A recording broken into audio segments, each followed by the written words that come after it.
Check, check. Let me start. Okay. Very good afternoon, everybody. Welcome to the side event on high-level intergovernmental meeting on the final review of the ASEAN and Pacific Decade in Jakarta. Let me introduce myself first. My name is Sunarman Sukamto. My colleague call me Maman, M-A-M-A-N. I have been working for the executive office of the President of Republic of Indonesia, but I am also the member of implementing team of working group on respect, protection, fulfillment, enforcement, and promotion of human rights for persons with psychosocial disabilities. In Bahasa, we call Kelompok Kerja P5HAM, led by the Ministry of Laws and Human Rights of Republic of Indonesia. I'm going to be the moderator for this side event that will talk about the forgotten people, the situation of persons with psychosocial disabilities in mental institution, and the urgency of the institutionalization in Asia and Pacific. To get inside the background of this side event, we will see the video. Please, the media staff to present our video first.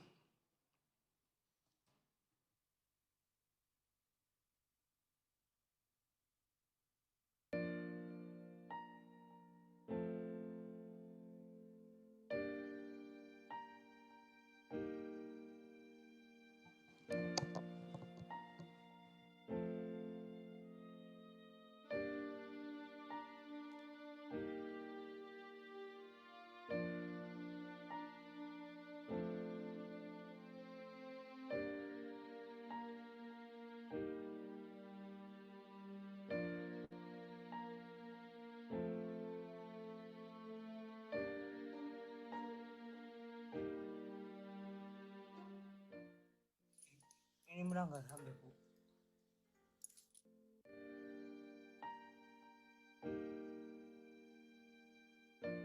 Yes. Hak asasi manusia. I know. It's not good. It's not good, ya.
Thank you for the video. I'd like to summarize some information for our colleague who are blind because we are turn on the video without voices. Yes, the video showing us the situation of person with psychosocial disability in Indonesia and India. Actually, we want inclusion. However, living in the treatment or residential center is not inclusion. Institutionalization of person with disabilities is a human right violation. Uh, Human Right Violation Act that is not in line with the Convention on the Right of Person with Disabilities, which is to live inclusively and be involved in society. And unfortunately, that this similar situation also occurs in many countries in Asia and also Pacific. This is some summarize of video that we have seen before.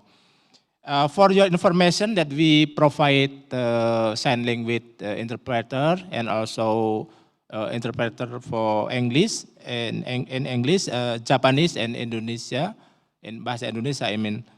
So you can choose in the Zoom which languages or which language you prefer to hear during our session.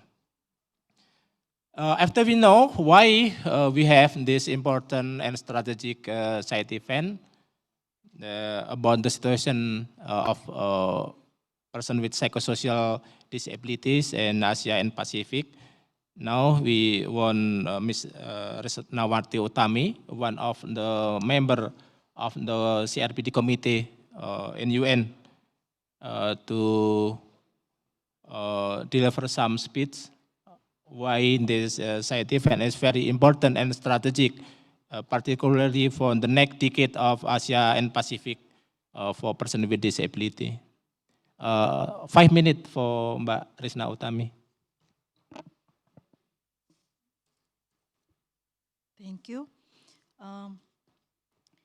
Distinguished guests, ladies and gentlemen, I'm very pleased to be here, and I would like to give a short reflection, I have to say, for this very critical issues that has been happening in Asia and the Pacific in particular. And I'm sure this issue are still become very, I have to say, extremely critical around the world. As we know that independent living and inclusive life in the community are ideas that historically stem from persons with disability asserting control over the way they want to live by creating empowering forms of support such as personal assistance and requesting that community facilities are in line with universal design prerogatives. I would like to strengthen the preamble of the Convention on the Rights of Persons with Disabilities. State parties recognize that many persons with disability live in poverty and stressed the need to address the impact of poverty.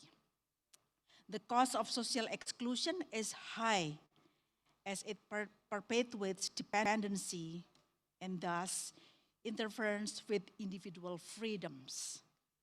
Social exclusion also engenders stigma, segregation, and discrimination, which can lead to violence, exploitation, abuse, in addition to negative stereotypes that feed into a cycle of marginalization against persons with disability. The video that we have just watched is extremely mentioned how heavy and thick of the stigma and discrimination against people with psychosocial disabilities. This is why the convention promotes general comment on inclusive independent living or the right to independent living and to be inclusive in the society. So why this is critical? Because we know I think, millions of people around the world, and I think a million, yeah, only in the Asia Pacific, maybe more. I believe it's more than that. They're still living in the institutions. Institution is a institution that designed or a place to live for some group of people, and they don't have a freedoms. They don't have any chance to socialize, to interact with other people in their community. That is why the Convention on the Rights of Persons with Disability and the Committee of the Convention, we adopted the deinstitutionalization guidelines that can help in how to change the mindsets. Not only that, we also provide guidelines to do step of actions for all state parties, all government around the world that become the United Nations state party that already ratified the convention to follow this guideline. By doing this, we can eliminate institutionalization around the world. And I have to mention about millions of people with intellectual and also psychosocial disability. They have rights to live and where they live, in the community, whether also in their families. And I have to strengthen and also reiterate that Article 19 of the Convention on the Rights of Persons with Disability and also the general comment on living independently and to be included in the society is a must for all state parties without exceptional. In particular, Asia and the Pacific, it is time to end the institutionalization. I thank you. Okay, thank you, Ms. Rizna. Applause for Mbak Rizna. Yes, institutionalization is the last resort. However, in the ground, the situation is what we have seen in the video and what Ms. Rizna already said before. Okay, we are proudly brought to you 5 panelists for the next session. I will say hello to all panelists that already joined us. The first panelist is Ms. Yeni Rosa Damayanti from Indonesia. Hello, good afternoon, Mbak Yeni. Hello.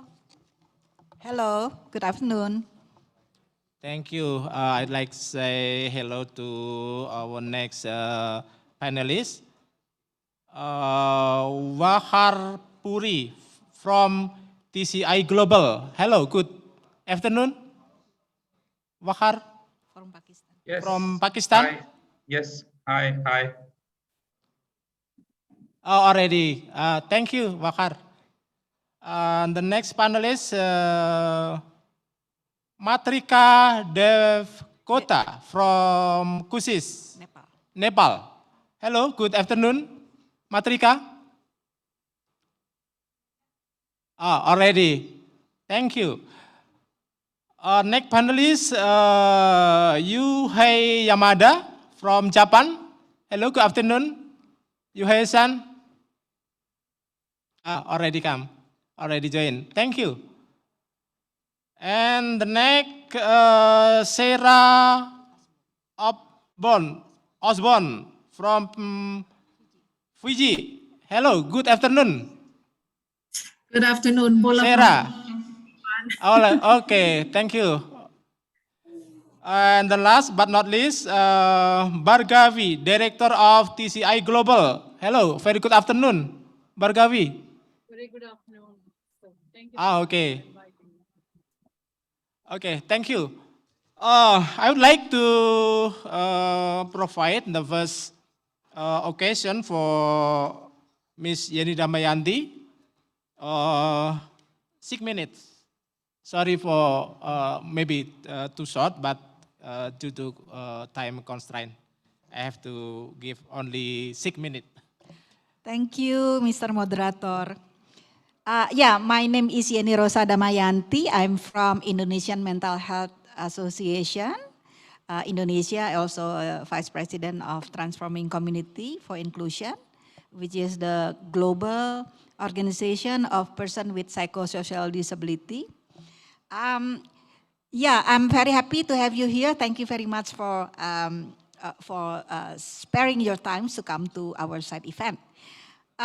This is the situations of person with psychosocial disabilities is one that I often say that the elephant in the room nobody would like to talk about.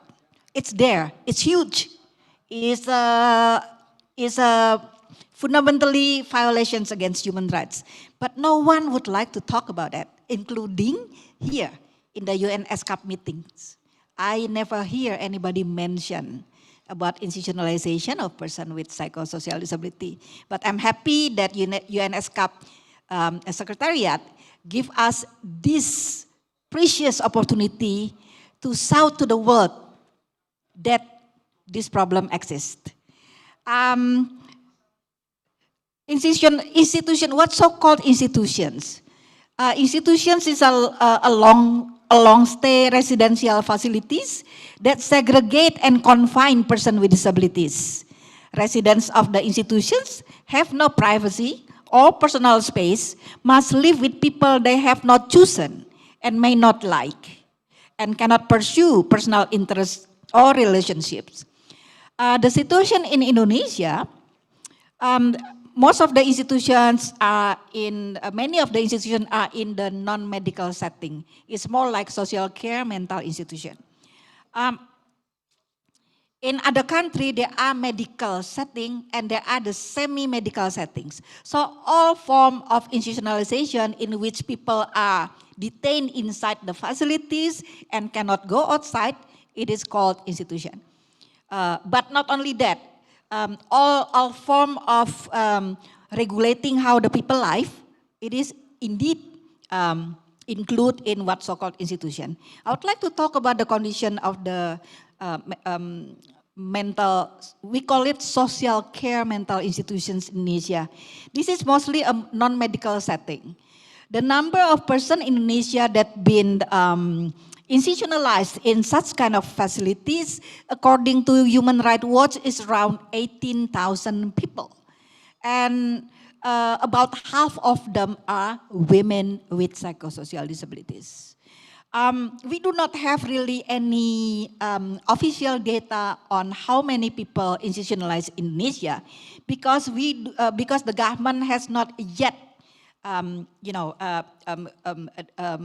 conducted any data on how many institutions are there in Indonesia and how many people inside the institution, even though institutions in Indonesia must have permit from the government.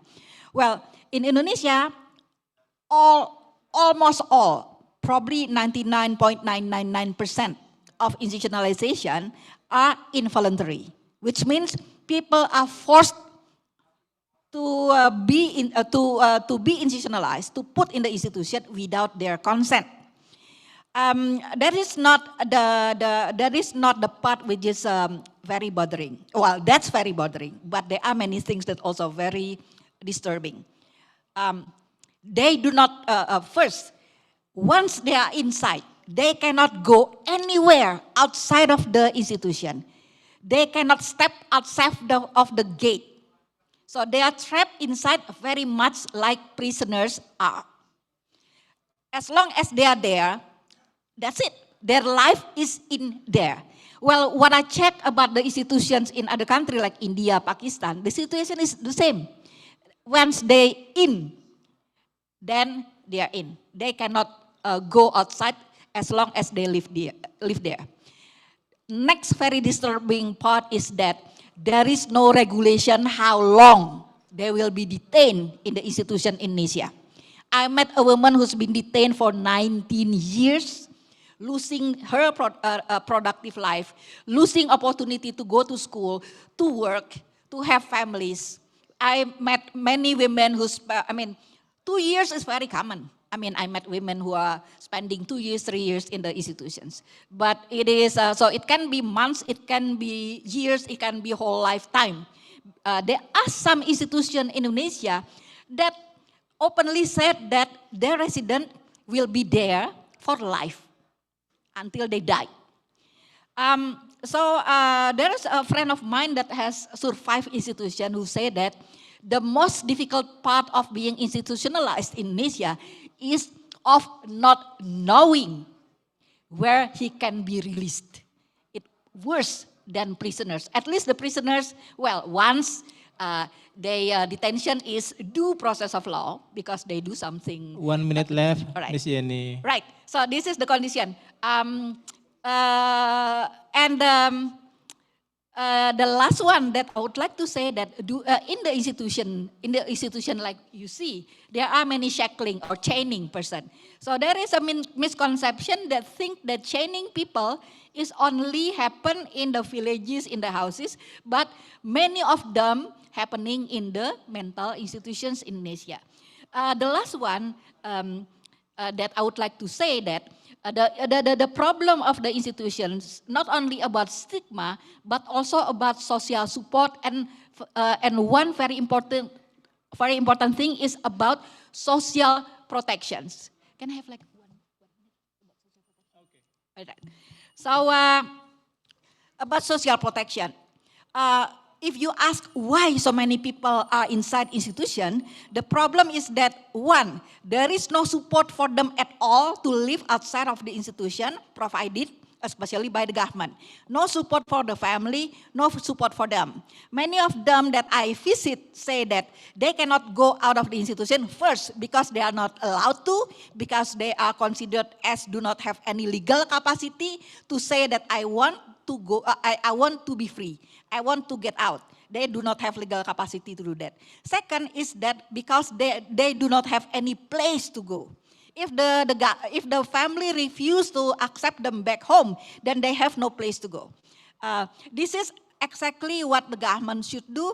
First, to do what's so-called institutionalization that allow all person who are in the present time live in the institution to be able to live outside of the institution. The institution system must be changed to those systems that allow person with disability to live inclusively in the society. Thank you. Okay, applause for Miss Yeni. Yeah, the existing mental institution should meet with the human rights principle and standards. And we have to be brief, we have to be frank, realize the situation and not to blame each other, but how to develop mutual understanding and collaboration. Okay, thank you again, Miss Yeni. Next panelist, please, Waqar Puri. 6 minutes for you too. Yes. Please. Hello, everyone. My name is Waqar Puri. I belong to Pakistan and I'm working with Transforming Communities for Inclusion as Senior Programs Manager. TCI is an independent and global organization of persons with psychosocial disabilities, with its presence in 32 and more than 32 countries, and works with its national leaders and members to enhance the movement of persons with psychosocial disabilities at the national level. First of all, I want to thank the host, IMHA, and other partners for providing me this opportunity to speak during this very important side event today on deinstitutionalization, and during this very important high-level intergovernmental meeting on the final review of the Asian and Pacific Decade for Persons with Disabilities. Being from Pakistan, I was in the first, I was listening to the first main session, and there was a statement made from the Pakistani state representative. I want to acknowledge the statement which was made by the government representative of Pakistan, who was from the Ministry of Human Rights, who talked about the inclusion of people with psychosocial disabilities But I would like to also emphasize that there is a lot to do at the ground level.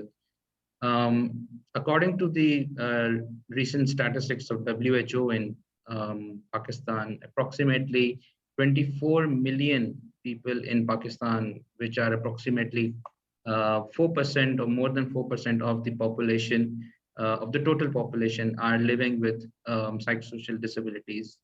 I would like to ask the state, are we doing enough to include them in our community on an equal basis to others? As Yeni explained everything about what is institutionalization, and are we doing enough to include people with psychosocial disabilities in our to live independently in the community on an equal basis to others?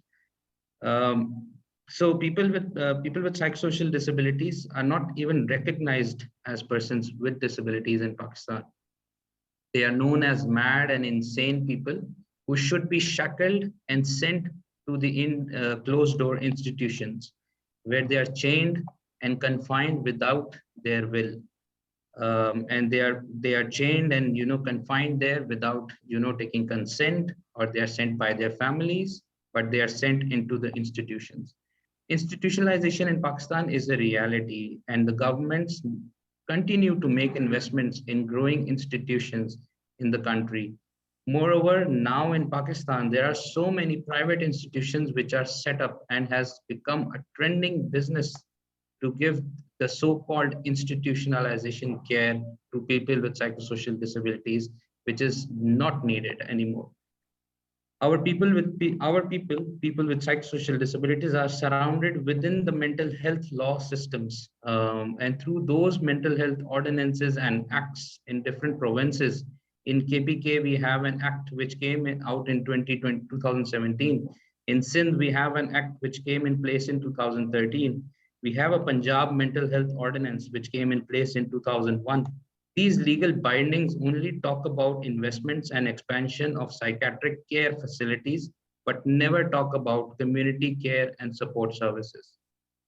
As Yeni was mentioning about the institution in Karachi, I would like to quote the story of Nazish, a woman with psychosocial disability who was brought to the institution and that mental asylum and was forcefully left there by her family. And she's there since last 14 years, waiting and keeping hope that her two young kids will come and take her home. But sadly, no one from her home ever came to even meet her. That is a 400-bed psychiatric asylum in Karachi and is having more than 1,800 women with psychosocial disabilities locked inside there, which is the triple capacity of the asylum. They are kept there in the dirt, suffocated rooms, and dosed with drugs and antidepressant medications.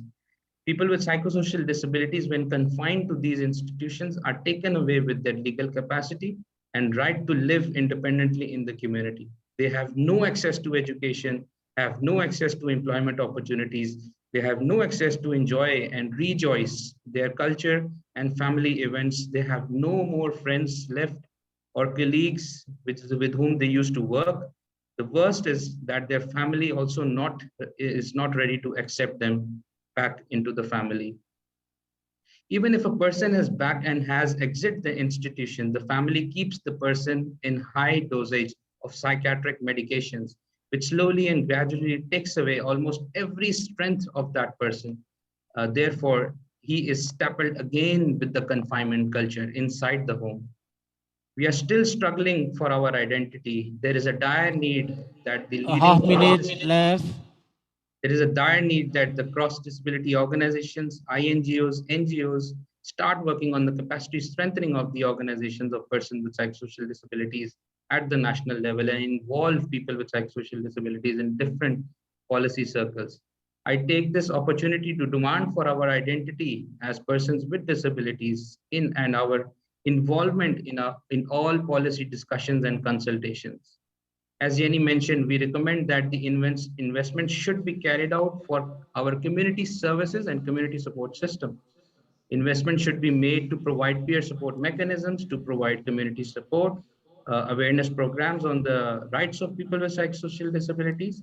And government should, now think towards forming a strong and inclusive social protection system in the country to support people with psychosocial disabilities to access those services. I thank you.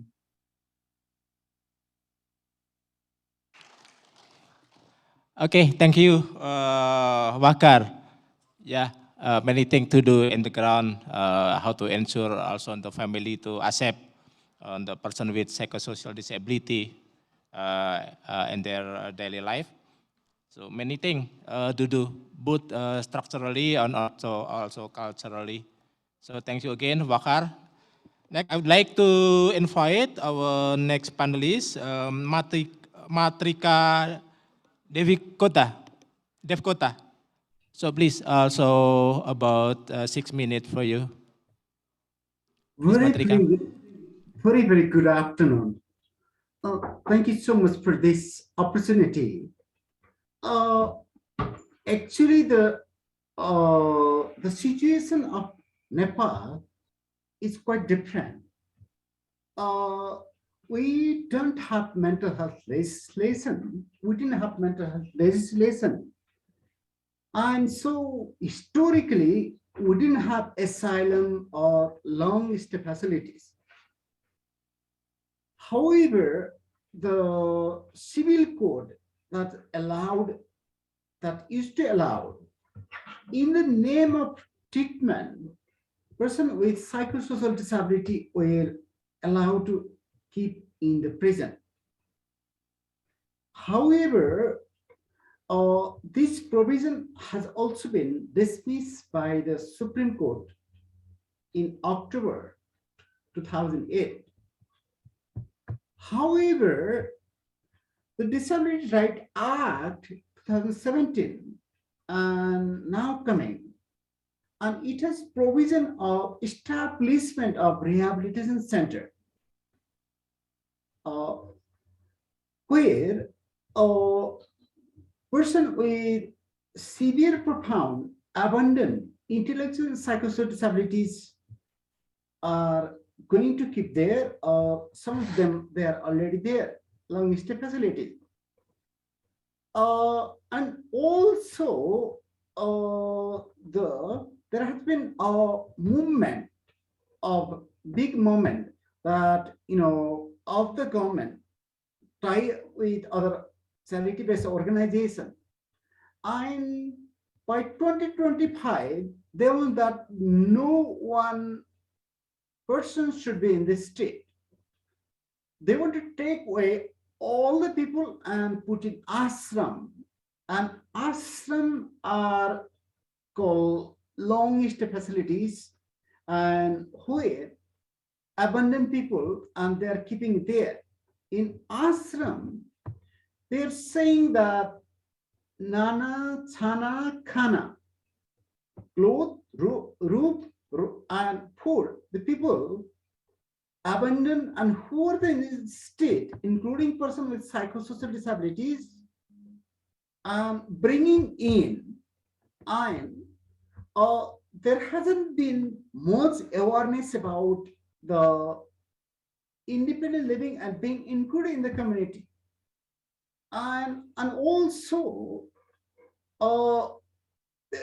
there are some initiative for the inclusion, but those are not adequate. So it's likely, and within last 5 years, if we don't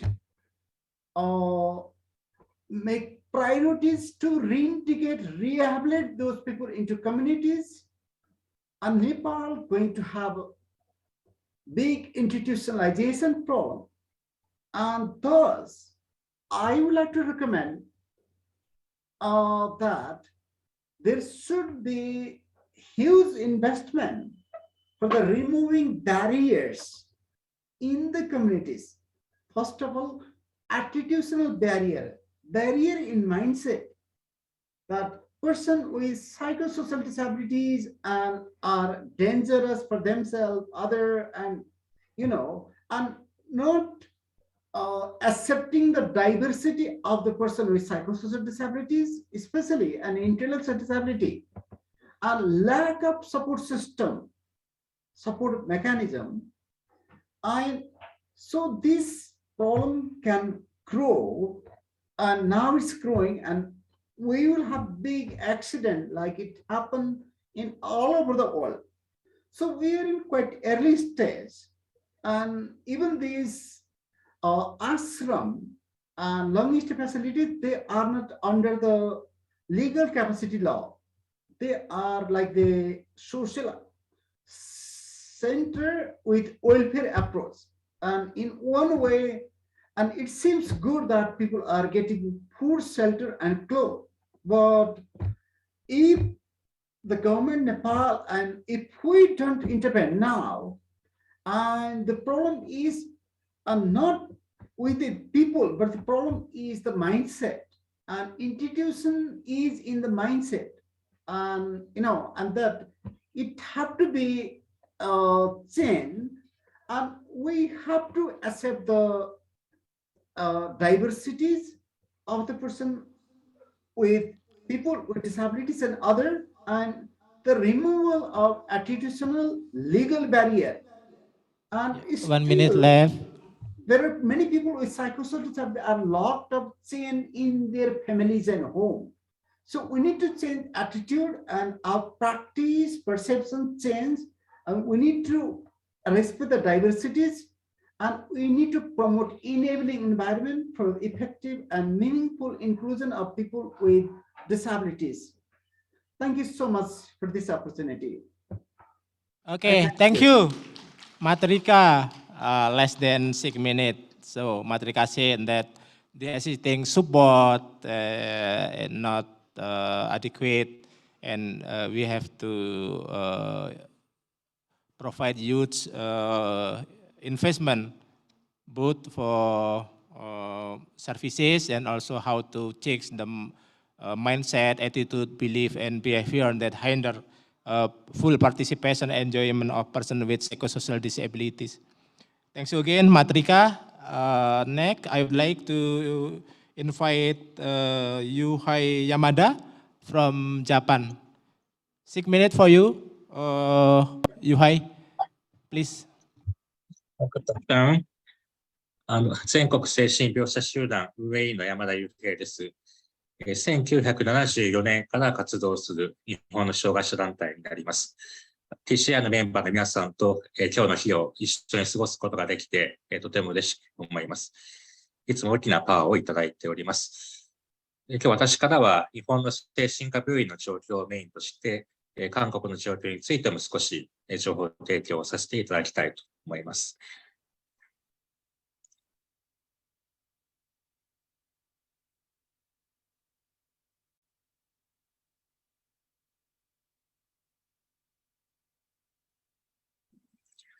まず、声を大にしていきたいことは、不必要な病院や施設があることによって、地域から隔絶された環境に置かれる障害者が再生産されるということです。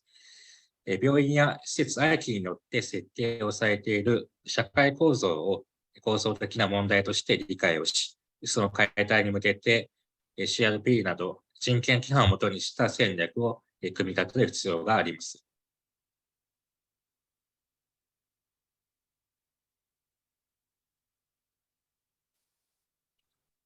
日本は脱施設化を図るべき最も課題の重い国の一つです。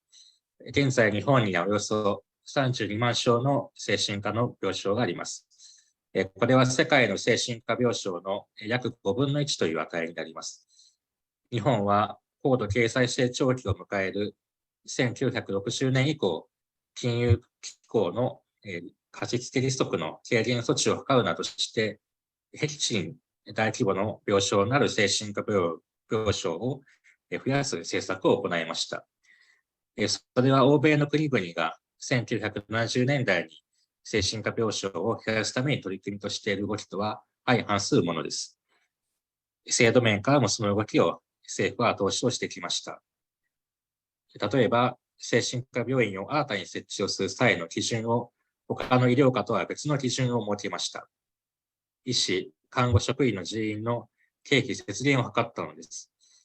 かつて日本医師会の武見太郎氏が意味しくも精神医療業界を牧畜業者だと語ったように、精神医療は現在も同様に精神障害者には到底納得できるものではありません。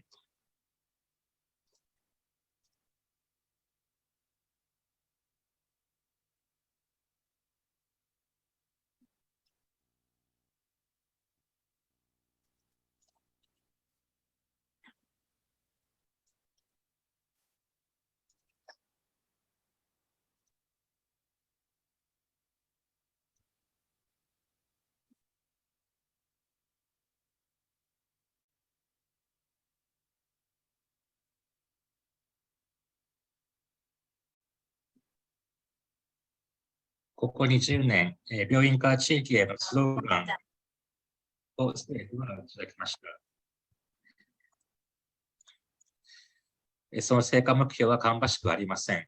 その原因の一つは、国内の精神科医療協会が大きな政治力を背景にして、職能集団としての利益追求に走っているからです。日本の精神科病院の経営の8割は民間経営となっています。彼らの政治力はとても強大です。それを見据えて、10年ほど前には、病棟転換型居住系施設といって、病院の中にグループホームを作る政策が、真剣に国内では議論をされていました。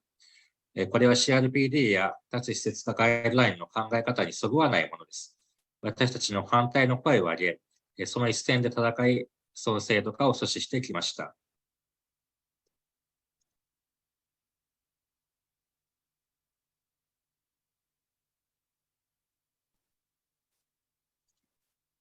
日本と韓国には医療保護入院といって家族の同意によって精神科病院の入院を強制する制度があります。これにより家族関係にも大きな歪みがもたらされています。先日私たちは韓国訪問した際には精神障害者の団体と家族会と懇談の機会にこのことについて特に深く議論を行いました。日本の精神病床の平均在院日数は 274.7 日に対して、韓国はそれに迫る勢いの200日程度となっています。日本は第1回目となる障害者権利条約の総括所見が9月9日に示されました。これは脱施設化ガイドライン改定の公表と同じ日になります。これを象徴的なこととして、皆さんと引き続き連帯を図り、私たちは障害者権利条約の国内実施のために、これからも取り組んでいきたいと考えています。私からは以上です。ありがとうございます。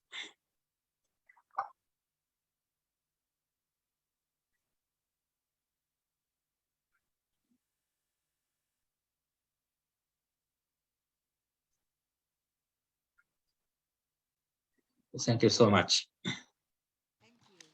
Wow. Yeah, thank you, Yuhei in Japan. Yeah, some better condition in Japan, for example, available 320,000 psychiatric beds, and also some voluntary medical and medicine intervention. Okay, thank you again, Yuhei. I'd like to invite the next panelist, Sera Osborne. So 6 minutes for Sera. So please, Sera. Thank you everyone. I concur with the sentiments shared by my colleagues who have just presented, and it's sad to see that we still have a lot of work that needs to be done for persons with psychosocial disability. Speaking about deinstitutionalization, this is still an area that needs to be improved and strengthened here in Fiji. As we speak right now, a family is mourning the loss of a loved one, a young woman who completed suicide a day after being discharged from the hospital.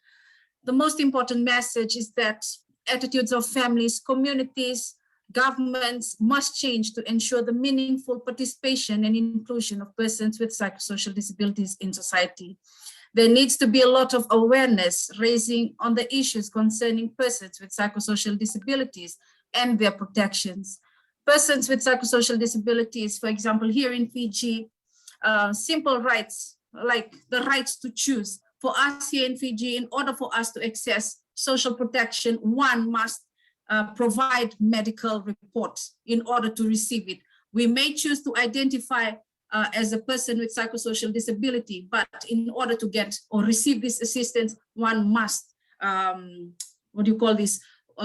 provide medical report to the relevant ministries or organization that is providing the assistance. Second, of discrimination, we still feel discriminated at all levels, and even in cross-disability movements, sometimes we feel that they say that we do not have a disability, you know. Again, there we need to provide medical report to prove to them, which is violation of my rights to confidentiality, to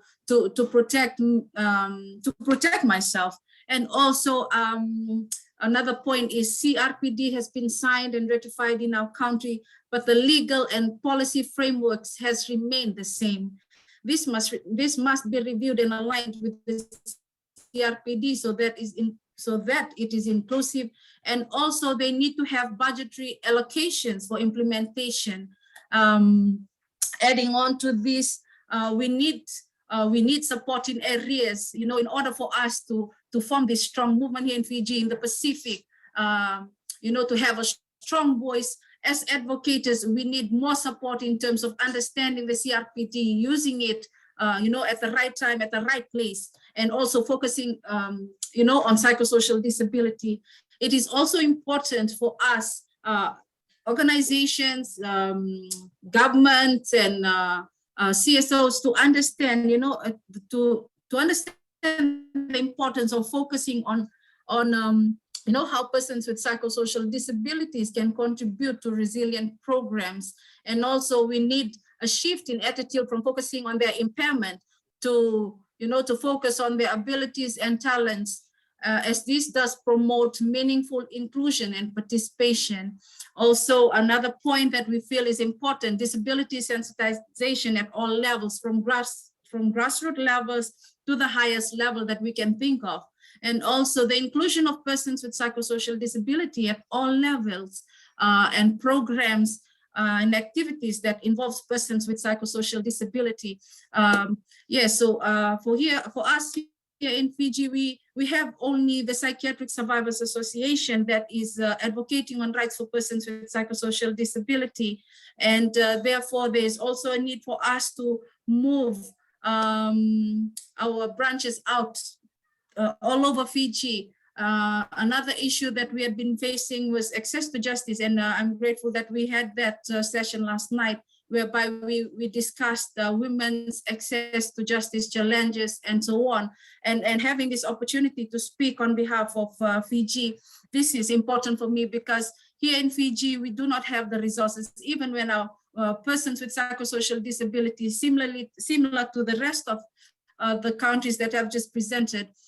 Some of our members, they live in the institution. They do not have family support, and they do not have places to go. Even our homes here in Fiji for old people is full, and therefore they remain in the hospital, in the institution, and they are not given their rights. Their rights are violated every now and then. And also, as women with psychosocial disability, I've heard a member of PSA come and share with us that she was told by some reps from a ministry that she is not allowed, that women with the psychosocial disability are not allowed to get married, they are not fit to have babies, and you know, to live their own life.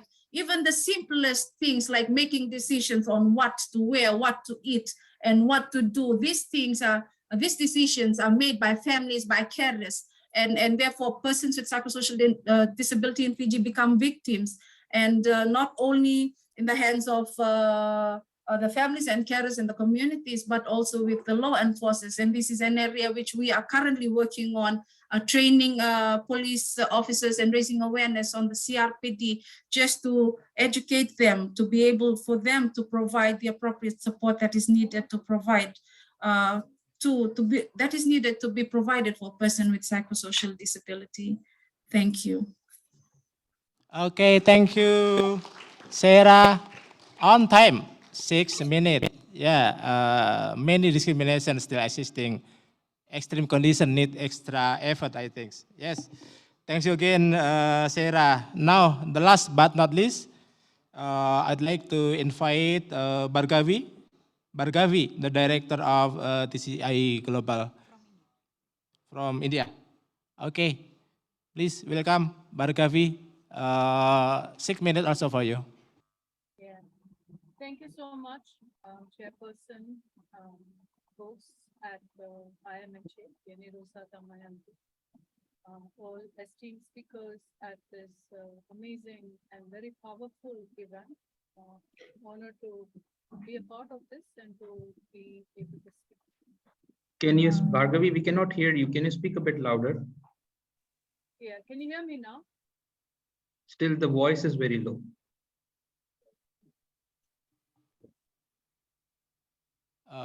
Maybe your devices need to Microphone. Yeah, microphone or your other devices.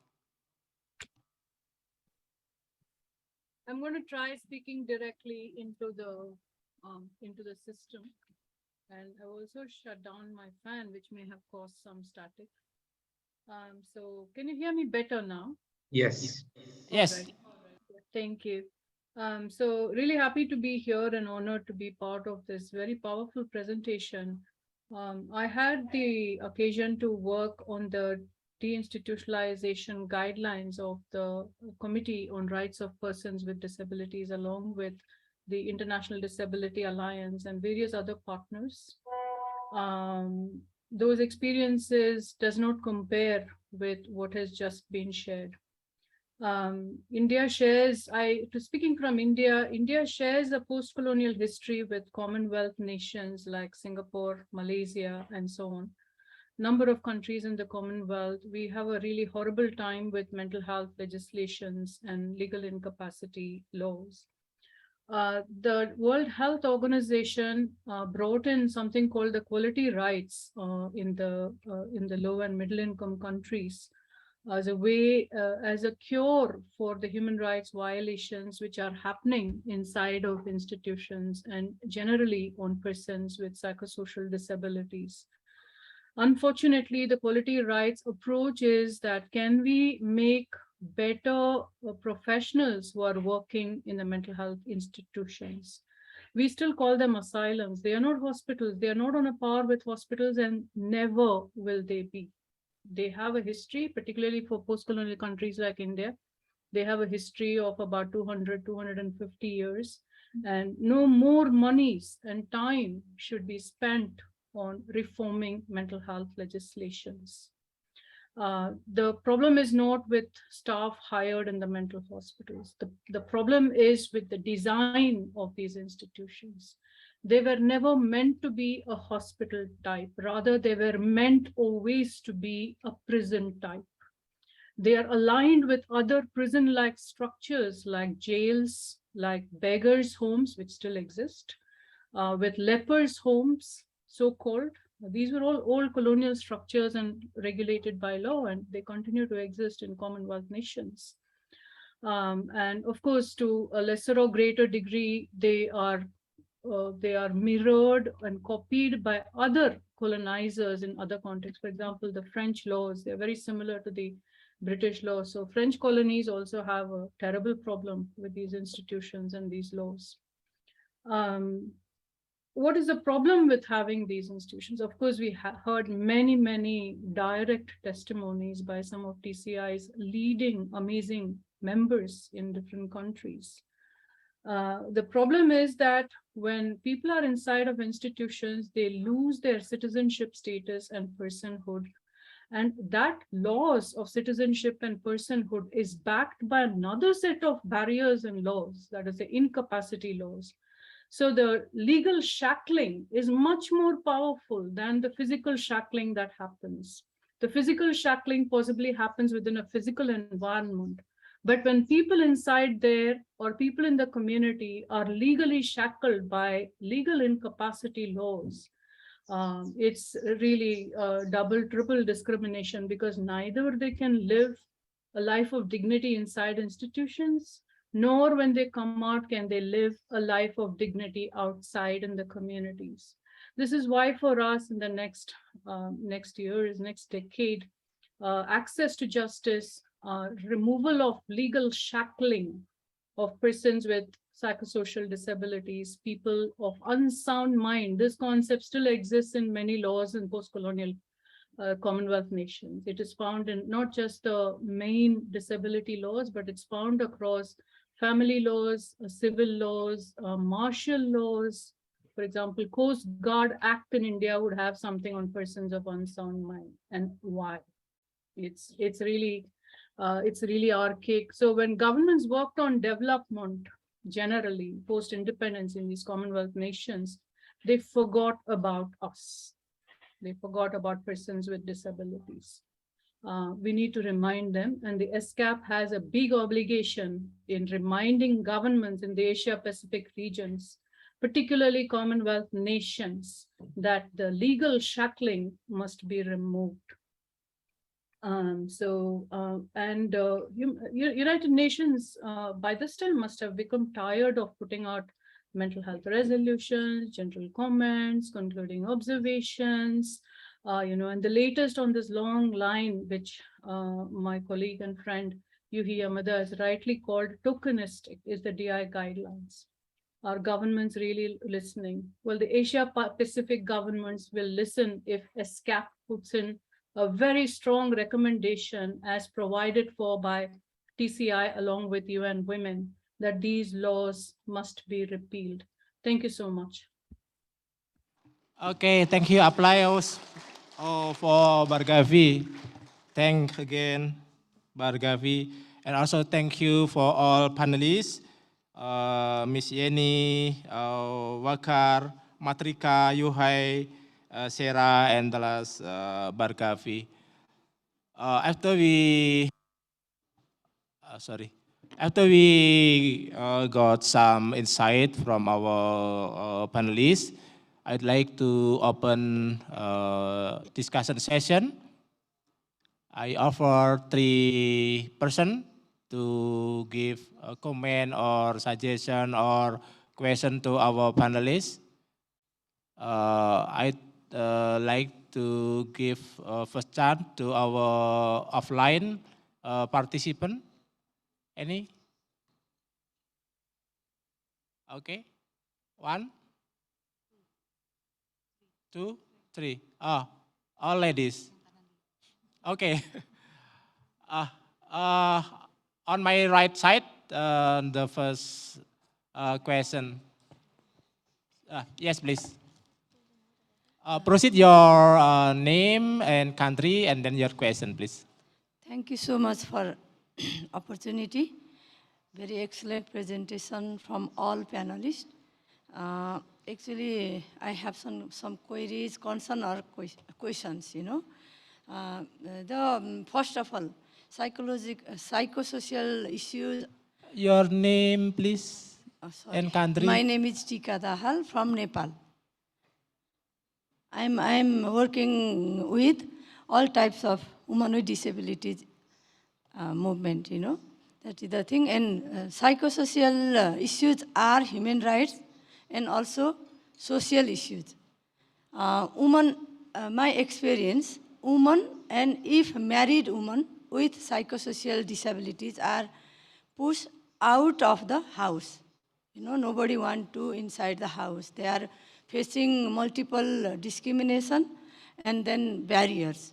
Now these questions can be raised only by the one group, those psychosocial disability activists. I also accept that thing. So as I am the activist, human right activist, so it should be the intersectional, cross-cutting, and then human right mainstreaming, the psychosocial agenda. So it's always left out when we talk about the disability or issues of disabilities. Then I also realized that it always left out. So I also want to commitment and then solidarity for upcoming decade or the upcoming time. We have to incorporate as emerging or priority agenda in disability and women movement. So I just want to ask you all of activists or our leader, so how could we join hand together with the movement? So as what kind of strategy you would share with us? I'm ready to contribute and work together. Thank you so much. Okay, thank you. The next question from the middle. Yes. Hello, Please, good afternoon. Mbak Dewi. Hello, good afternoon, Ratna Dewi. I am also psychosocial disabilities. I am diagnosed as bipolar disorder and also schizophrenia. So that I want to, maybe we have to socialize that to the society that person with disability, especially mental, can be recovered, not to stay in the institution because they have the same right. So we have to fight against their right. And the second one, we have to conduct CRPD to every ministry in Indonesia, not only social affairs, but also cross ministry, so that they can know about our rights. We are equal. Thank you, that's all. Okay, thank you, Ms. Dewi. The last question in this first session, please. Yes, please. Rina. Microphone, please. Yeah. Yeah. Good morning. My name is Rina Prasarani from Indonesia, from the Indonesian Association of Women with Disabilities. I don't have any question. I just would like to have a genuine expression that I must admit that the first person with psycho disability person that I met was Matrika from Nepal. And it was in 2005 in the Disabled People International Leadership Training. And at that time, I wasn't even know that the psychosocial disability person are included into the disability. So yes, Matrika and everyone else here, that sometimes people do not understand that you are part of us. But now we are becoming more and more have interaction, and with all the disability cross movement has, built our capacity in regards of how to interact with each other. So this is very important. And also the disability aspect has already affect life of person with disabilities in Asia Pacific, including the women. And I think that women are less marginalized. And if you have unmarginalized group in the marginalized group, that will be very hard. So I think we are all who are here, I hope that we all have the same commitment that none of us here can marginalize the marginalized group in the marginalized group, sorry. All right, and thank you. Okay, thank you, Ms. Rina. So, according to my watch, only 10 minutes left. We have some questions already we heard that. Please, Ms. Yeni Rosa Damayanti, the first panelist, will respond some question and comment. Please, Kak Yeni. Yes. Thank you very much for the concern from my fellow women with disabilities activists.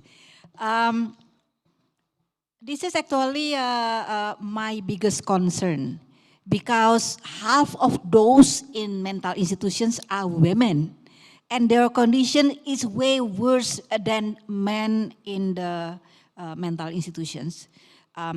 Risk of sexual violence is high in Indonesia, in some institutions in Indonesia, even there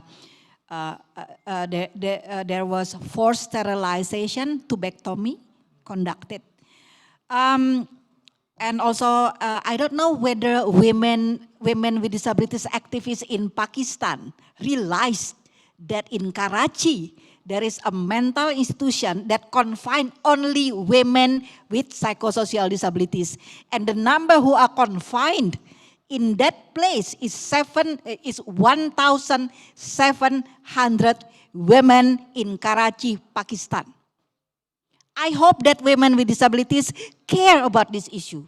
Even though you do not have psychosocial disabilities, but please do not ignore this problem. The thing is that person with psychosocial disabilities has a very hard time to organize themselves into a DPO. They face so many problems. That's why not many organizations of persons with psychosocial disabilities around. But please do help them to organize themselves, to voice their voices.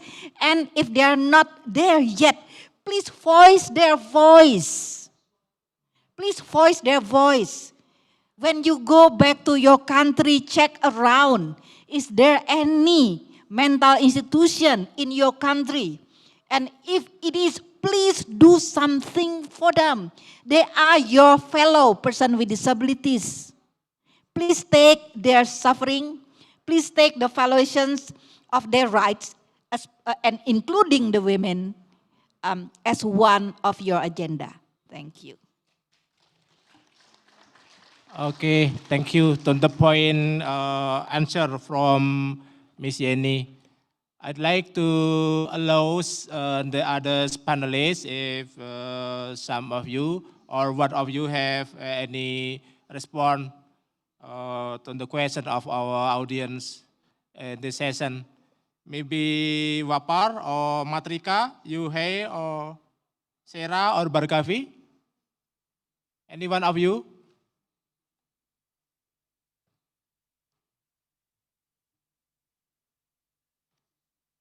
Okay, if no, so I would like to, Bargavi, you like to respond some comment or question from our audience? Yes, there is a question about the deaf and multiple disabilities. As I mentioned, it depends on the constitutional laws as well as the legal capacity laws per country. About the deaf, when I visited Philippines many years ago, I found that persons with mental intellectual disabilities, and particularly a lot of the deaf are found in Filipino mental institution. There used to be one in Manila. I don't know if there are more. And I think that is because the Filipino civil code de-recognizes the deaf as having legal capacity. So it's not just persons of unsound mind. For Filipinos, they were colonized by the Spanish. So they have laws which says that the deaf and people of unsound mind and idiots, they do not have legal capacity. So these laws, again, it's very much colonial. And so, yeah, I just wanted to refer to that context for the deaf. We saw a lot of deaf people in Philippines. Okay, thank you, Bargavi. Still 5 minutes if one of other panelists would like to respond.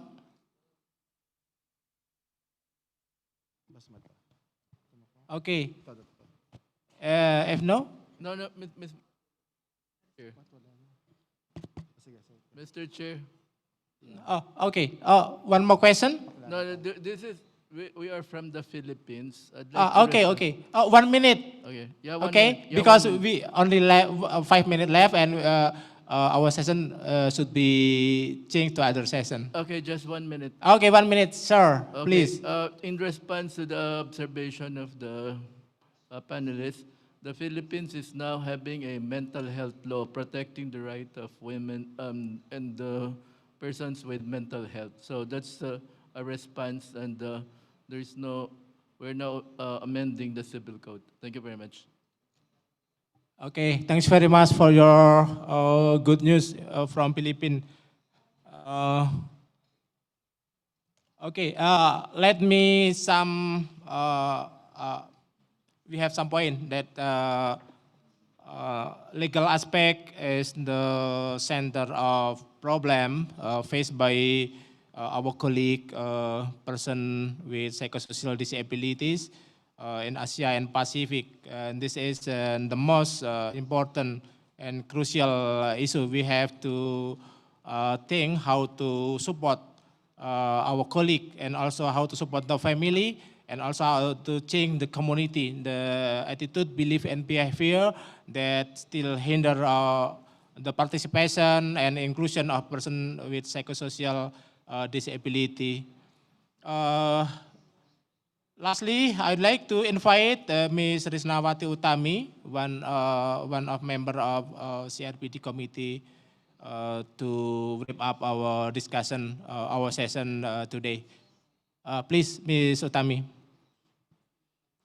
Thank you, Mr. Moderator. Yes. We are coming to the end of the very critical issues, emerging issues. I have to say the most emerging issue in the Asia and Pacific is the issue of people with psychosocial disability and institutionalizations. We know that we extremely need to have policies and concrete plans of actions for social inclusions of people or persons with psychosocial disability, including through the promotions of their rights to independent living, represent a cost-effective mechanism to ensure the enjoyment of rights, sustainable development, and a reduction in poverty. Therefore, I really urge and recall the UNESCAP put into action and adopt this emerging issue, referring to the new decade of ASEAN and the Pacific decade persons with disability into the Jakarta declarations. This is our issues that we need to intervene, we need to take concrete action. As Yeni mentioned before, do something. It's time for all of us to do something in our country, ensuring the government accountable to ensure people with psychosocial disability that are still living in the institution, they can live independently and to be included in the society. And I would like to reiterate that the UNESCAP and other state parties within the ASEAN Pacific really committed and also accountable to have a concrete action. And we should adopt this into the new decade of ASEAN, the Pacific decade of persons with disability, start into 2023. And I think that the United Nations Convention on the Rights of Persons with Disability will appreciate if this region take concrete action, what to do for the next decade, and have focal point to work on it, to monitor, using the United Nations monitoring mechanism. Because on behalf of the committee, we have the specific mechanism which is called the inquiry. If one country really do the extreme human rights violation, we will do the investigation confidentially in the country level. So I think that I would like to reiterate and extremely strengthen the UNESCAP that put this in the adoption of the Jakarta Declaration and mentioned clearly in terms of indicator, target on deinstitutionalization of people with psychosocial disability in the new decade of ASEAN and the Pacific. Thank you.